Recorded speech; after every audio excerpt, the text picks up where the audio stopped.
जय बापू जय भीम जय संविधान यात्रा महू से प्रारंभ होगी। इसको लेकर आज पीसीसी चीफ जीतू पटवारी सीहोर पहुंचे, जहां उन्होंने कुमार कार्यकर्ताओं से चर्चा।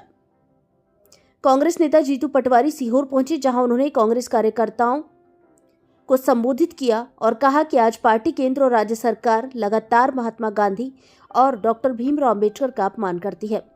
संविधान की किताब तो हाथ में लेती है, लेकिन संविधान के नक्शे कदम पर नहीं चलती है।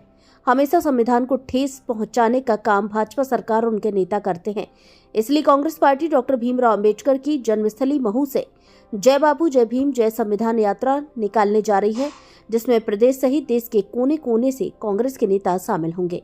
भारत संवाद से MP deputy state head Jitendra Rathore पहलवान की रिपोर्ट। नहीं, बात कोई आक्रोश से नहीं कही, जज्बात से, और जज्बात हर व्यक्ति के अपने होते हैं।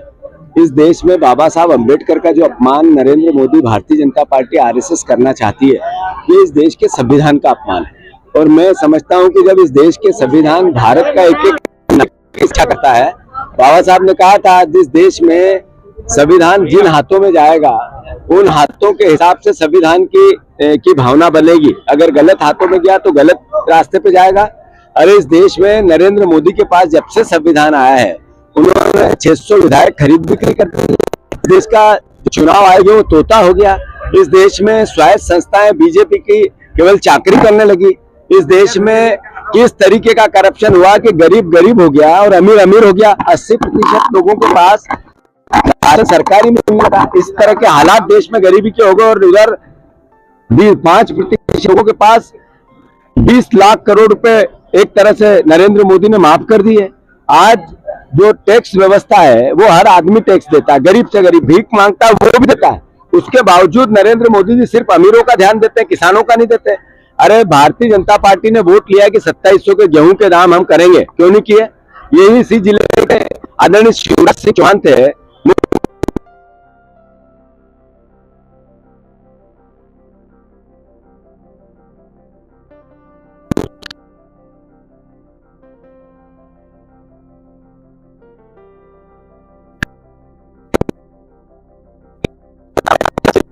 में प्रदेश को ला दिया।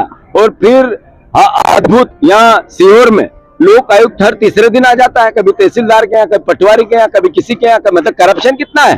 और उधर लोक आयुक्त की 300 से ज्यादा अधिकारी कर्मचारियों पे जांचे सरकार अनुमति नहीं देती। सीहोर में, भोपाल में अभी यहाँ के विधायक है, उस कॉलोनी में इनका भी प्लाट निकला। सब नेताओं के मंत्रियों के प्लाट निकल रहे हैं पार्क में। तरीके से सरकारी जमीन पे कॉलोनी काट दी। आखिर कैसा प्रदेश बन रहा है? लोक आयुक्त उसने आईटी, और आज 1 महीना हो गया सौरभ शर्मा है कहां? वो डायरी ले गए थे, वो है कहां? क्या कार्रवाई हुई? किसको गिरफ्तार किया? एक आदमी भी क्यों नहीं पकड़ा? किसी से पूछताछ क्यों नहीं हुई? ये नरेंद्र मोदी का नया भारत है। एक आंख से देखो बीजेपी के लोग सब साफ सुथरे, दूसरी आंख से देखो तो सारे जो विरोधी हैं उन पर ईडी और कार्रवाई। चुनाव चल रहे हैं, अरविंद केजरीवाल मुख्यमंत्री रहते जेल गया नहीं गया? वो हमारे झारखंड के मुख्यमंत्री रहते हुए जेल गए नहीं गए? यहाँ इतनी भयंकर त्रासदी हुई, इतना 1500 करोड़ रुपए का हिसाब निकल रहा है, एक आदमी से पूछताछ भी नहीं है।